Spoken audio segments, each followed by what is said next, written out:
Ohio, c'est Julien de la balade Sakura. Aujourd'hui, on va aller dans le passé. Vous voyez ce petit mannequin Echo? Je l'ai acheté en 2002 au Japon. Eh bien, je vous propose d'aller voir mes vidéos de 2002. Oui, à l'époque, j'avais un petit caméscope format DV. J'ai filmé plein de choses, j'ai retrouvé les cassettes il n'y a pas longtemps, je les ai numérisées. Et là, maintenant, je vous propose de faire un tour au Japon en 2002 en commentaire live. J'ai fait le montage, je lance sur l'ordinateur et je commente en même temps les images. Allez, c'est parti. Première image, bien sûr, le tableau d'affichage avec l'avion à l'heure. Direction Tokyo. Alors pour ce premier voyage, on avait pris la JAL, donc on était déjà un peu dans l'ambiance, c'était vraiment top. Voilà, donc là, arrivé à Tokyo, à Narita, le bus pour aller à Hamamatsucho où était l'hôtel. Le premier panneau japonais, Asahi. Ah, ça, c'est des bons souvenirs, ça. Et ensuite, première nuit, voilà, les lumières de Hamamatsucho et une enseigne avec marqué Juju. C'était peut-être prémonitoire sur tous mes voyages au Japon. Le lendemain, direction le mont Fuji avec une excursion qu'on avait pris à l'avance en bus. Donc voilà, pour éviter de prendre les transports. Et puis bon, c'était le côté sympa. Donc on passe par Shinjuku, l'immeuble NTT Docomo. Donc il était là en 2002. Et là, est-ce qu'on allait voir le mont Fuji? C'était la grande question. Alors il faisait un temps un peu mitigé, donc on n'était pas trop sûr. Et puis finalement, si, on a pu le voir. Alors on l'a pas vu dans un ciel bleu, voilà, éclatant, mais on a quand même vu le mont Fuji. Vraiment, c'était extraordinaire pour un premier voyage. On avait de la chance. Et d'ailleurs, la personne qui nous accompagnait disait: ah, vous avez de la chance de voir le mont Fuji aujourd'hui. Donc il était vraiment magnifique, hein, avec la neige. Le voyage était en novembre 2002, donc à l'automne, donc il y avait quand même beaucoup de neige, hein. On était monté à la 4e station. On n'a pas pu aller plus loin parce que la route après était verglacée. Bon alors, hein, comme le mont Fuji, je l'ai monté en 2018. Quelques années plus tard, j'ai pu monter au sommet du mont Fuji. Alors ensuite, l'excursion nous amenait au Peace Park. Alors c'est un parc c'est un temple. Et en fait, je l'ai fait qu'en 2002. Je ne l'ai pas refait par la suite. Et pourtant, c'est un très beau parc. Il y a une très belle vue sur le mont Fuji. Et c'est vrai que c'est un temple, voilà, je l'ai fait qu'une fois. Alors en plus, cette spécificité, c'est qu'il y a une stupa en fait dans le parc, donc une architecture plutôt qu'on voit en Inde. On la retrouve au Japon, et là, bon, c'était la première fois que je voyais un temple et des arbres et tout ça japonais, quoi, au Japon. Donc, on en rêve, on y pense, on en voit peut-être dans d'autres pays, et là, on les voit vraiment, les gardiens de Nioh, mes 2 premiers gardiens de Nioh que je vois. Ah, c'est des très très bons souvenirs, hein, c'est quand même quelque chose. La fontaine avec la tête de dragon pour le Shuzuha. Et là, justement, donc le stupa. C'est vrai que c'est assez rare, hein. J'en ai vu un autre à Fukui, mais là, c'était la première fois que j'en voyais un. Donc avec un Bouddha.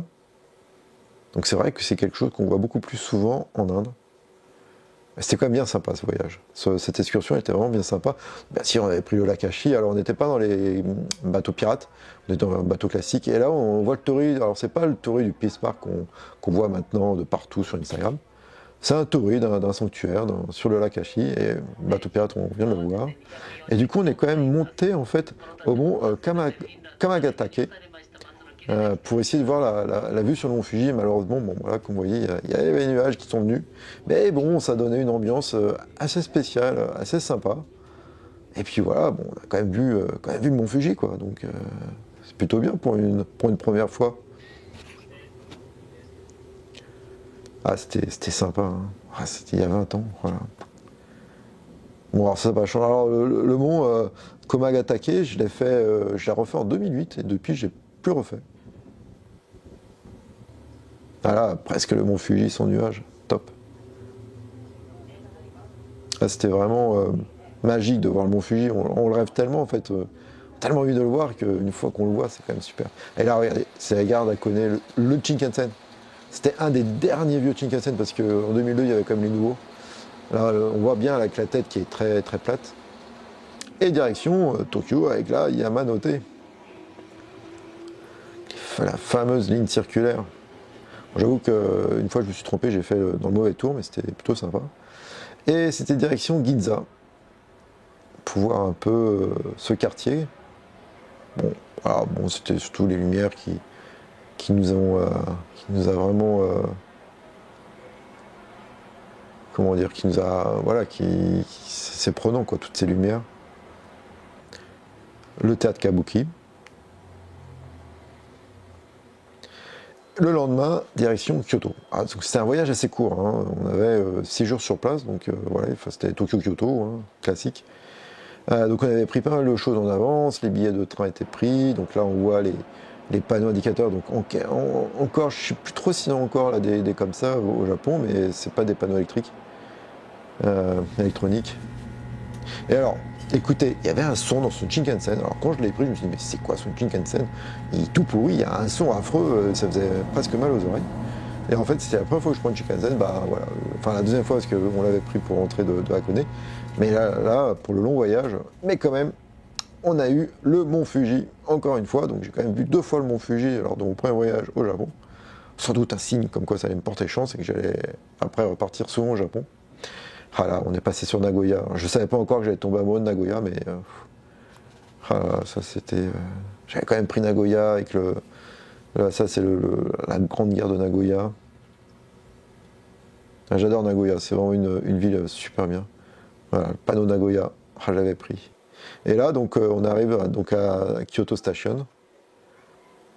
C'est une très grande gare, la Kyoto Station. Donc ça a peut-être pas beaucoup changé hein, depuis 20 ans. Alors on entend déjà les bruits. Alors autant à Tokyo, j'avais pas fait attention. À Kyoto, en fait, j'avais fait beaucoup plus attention au bruit de la rue, en fait, et notamment le bruit des feux. Alors, quand on est arrivé à Kyoto, on est allé au jardin du Palais Impérial, mais malheureusement c'était fermé. Donc on a fait une visite, on a vraiment marché dans le jardin et puis on a admiré en fait les feuilles jaunes de ginkgo, les feuilles rouges d'érable. C'était vraiment sympa. Bon, bien sûr, à l'époque, j'avais un caméscope et il y avait l'option zoom. Et donc, du coup, on utilise souvent l'option zoom hein, parce que c'était mes débuts en vidéo, donc je savais pas trop ce que je faisais. Et j'étais à fond sur le zoom. Oh putain, on peut zoomer comme ça, c'est vraiment génial. Mais bon, voilà, ça donne des images.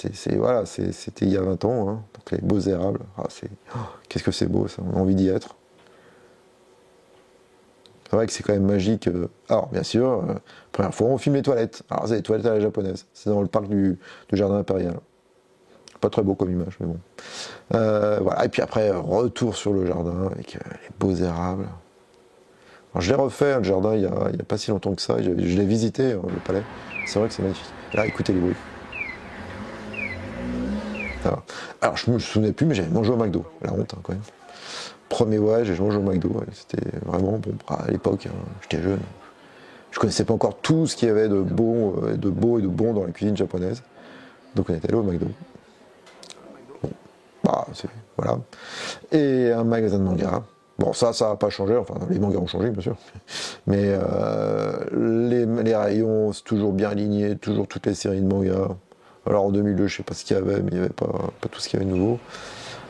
Et puis le grand centre de Kyoto, finalement, les pachinko, tout ça, j'ai pas trop l'impression que ça a changé. Hein. Toujours un peu pareil. C'est quand même une ambiance vraiment particulière. Alors vous voyez, peu de personnes sont sur leur portable. Ah, les crêpes. Ça c'est mon premier contact avec les crêpes japonaises. Bon, je peux vous dire que j'en ai mangé. Hein. Alors ensuite, donc ça c'était le lendemain, donc on était encore sur Kyoto. Ah oui, alors ça c'est un truc, je sais plus pourquoi je l'ai fait, mais alors le Japon, j'y suis allé, non pas pour sa pop culture, mais pour son côté techno.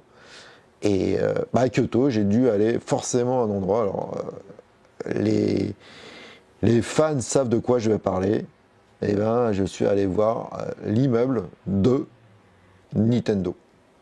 Je voulais aller voir l'immeuble de Nintendo, donc le siège social historique quand même d'un des plus grands fabricants de consoles de jeux vidéo. Donc c'était plutôt sympa. Retour sur Fushimi Inari. Alors on est en plein mois de novembre, hein, donc il n'y avait personne. Hein. Je peux vous dire que, bon, avant le Covid, il y avait plein de monde hein, pour y être retourné à l'automne. Autant vous dire que souvent j'ai évité d'aller à Fushimi Inari tellement il y avait de monde. Hein. Donc là, il n'y a personne là. Je peux vous dire que c'était tranquille. Hein. Ah, pourtant c'était en pleine journée, hein, pleine journée, plein mois d'automne. Donc là, on espère qu'après le Covid, ça revienne quand même, mais ouais, on est peut-être dans une situation un peu Covid là. Vraiment, là, personne, voilà quoi. Les touristes, le Fushimi-Inari, qu'est-ce que c'était une belle découverte.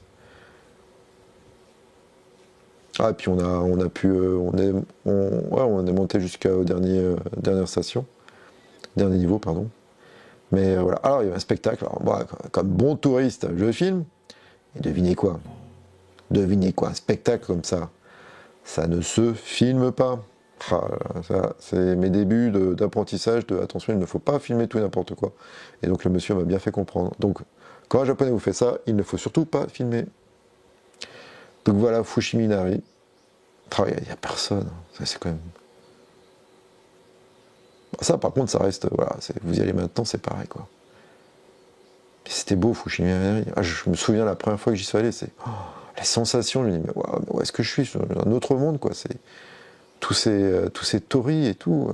Alors, c'est vrai que je comprenais un peu temple sanctuaire, donc j'avais pas encore toutes les notions que j'ai pu maintenant acquérir en lisant beaucoup de choses sur le Japon, mais déjà, bon, ce que j'avais lu, je me dis, wow, mais c'est quand même vraiment un pays fantastique. Pour le voyage. Et là, le petit chat noir, il me fait coucou. Là, on était à une des haltes, donc beaucoup de gens connaissent, hein, parce qu'on s'arrête souvent ici pour prendre un verre d'eau ou pour se ravitailler. Et après, donc, on repart sur les niveaux supérieurs. Mais c'est vrai que c'est joli, ça donne envie d'y être, hein, d'y retourner. Oh, on n'a qu'une seule envie, c'est d'y être, quoi. Alors, les trains, ça n'a pas beaucoup changé de mémoire. La dernière fois que je suis à Fushimi-Inari, où j'ai pris le train, c'était en 2019, je crois. Je crois que le train vert était toujours là. Non, peut-être 2017, je sais plus. Le train vert est toujours là, donc quoi. Alors, bien sûr, c'était le Shichiko-san, donc il y avait des petites filles bien habillées, en kimono, qui faisaient tomber tous ses bonbons. Et le papa qui filme comme moi au caméscope. Et parce qu'à l'époque, c'était caméscope, on n'avait pas d'appareil photo avec nos portables, on avait très peu de portables. Voilà, donc c'était marrant de voir cette ambiance. Avec les lanternes, elles sont toujours là. Hein. C'est là où il y a des spectacles d'ailleurs. À Kyoto. Alors là, c'est le temple Chion-in. Alors c'est marrant parce que le temple Chion-in, pardon, j'ai fait quelques fois au tout début, puis après je suis arrêté d'y aller. Alors pourtant c'est un très beau temple, très belle série de temples, de bâtiments de temples. Et ouais, j'ai fait en 2002, j'ai fait en 2007, j'ai dû le faire en 2011, et après je crois que j'y suis plus retourné. Alors ça, je sais pas, j'ai le droit de filmer là. Bon, c'est un peu flou parfois, mais c'était vraiment extraordinaire aussi. Alors, en 2007, quand j'y suis retourné, je suis resté plus longtemps dans la salle. C'est une très belle salle de méditation, c'est une des plus belles salles que j'ai pu visiter. Mais c'est vrai que c'est marrant que je ne suis pas retourné depuis. Alors après, je vais pas tout le temps à Kyoto, mais c'est vrai que j'aime beaucoup en fait ce temple.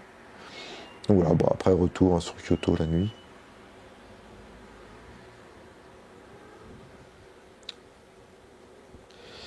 Ah,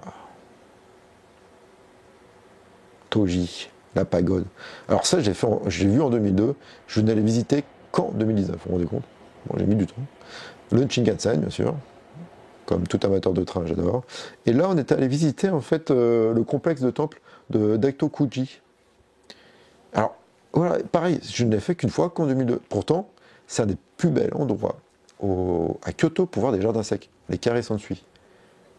Et effectivement, quand j'ai revu mes images, je me suis dit, mais ils sont superbes ces jardins secs, pourquoi je n'y suis pas retourné?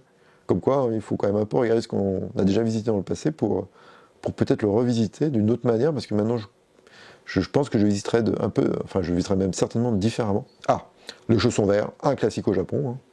Ça, on y a tout droit. Toujours d'actualité d'ailleurs. Mais c'était beau là, regardez ces jardins secs. Oh, c'est merveilleux. Ah, c'était vraiment beau. Bien fait. Puis il n'y avait pas grand monde, donc on pouvait rester, on pouvait regarder. Voilà, je vais me le renoter. Prochain voyage, je retourne au Daitokuji. Bien sûr, un grand classique, je crois que j'ai tout le temps fait quand je suis allé à Kyoto, c'est le pavillon d'or, le Kinkakuji. Alors là, voilà, là on retrouve quand même, il y avait beaucoup de monde, il y a toujours le gars pour faire la circulation, ça il est toujours là. Et voilà, le pavillon d'or, bon, elle a pas beaucoup changé je pense, hein, c'est toujours pareil. Mais c'est vrai que c'est beau quoi, c'est magnifique hein, ce pavillon d'or. 3 étages, 3 styles différents. Il a été brûlé au XXe siècle par un fou reconstruit.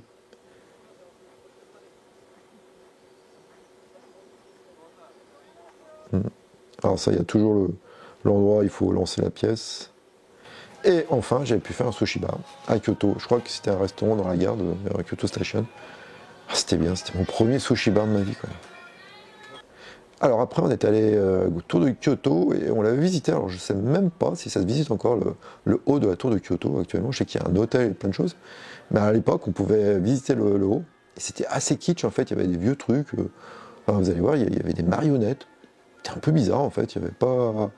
C'était vraiment kitsch à l'époque. Il y avait des anciens jeux vidéo.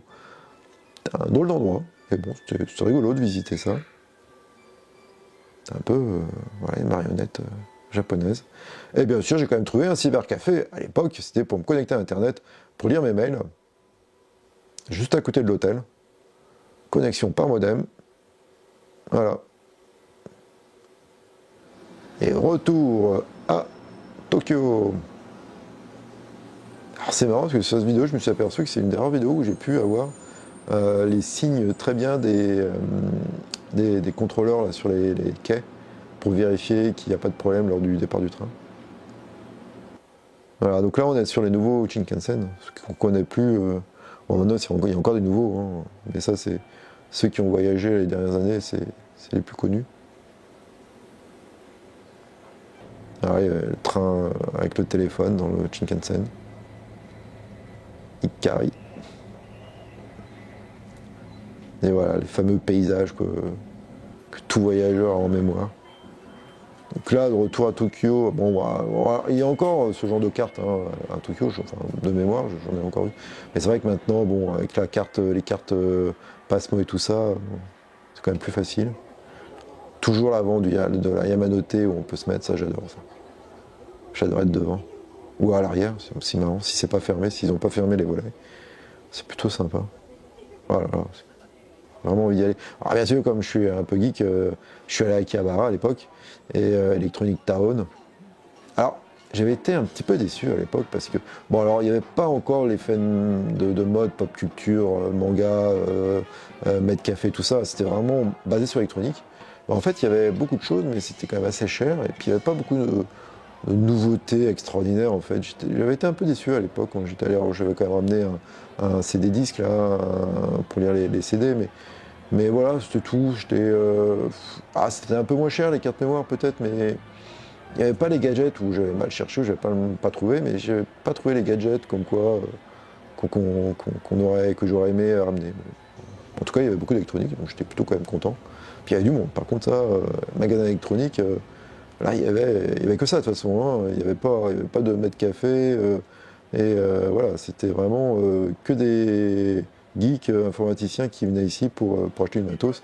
C'était l'époque des notes, pas des notes pales, enfin si, des notes pales uniquement voilà, pour prendre des rendez-vous, tout ça, prendre des notes. Et voilà, le magasin là, grand magasin à la Ox.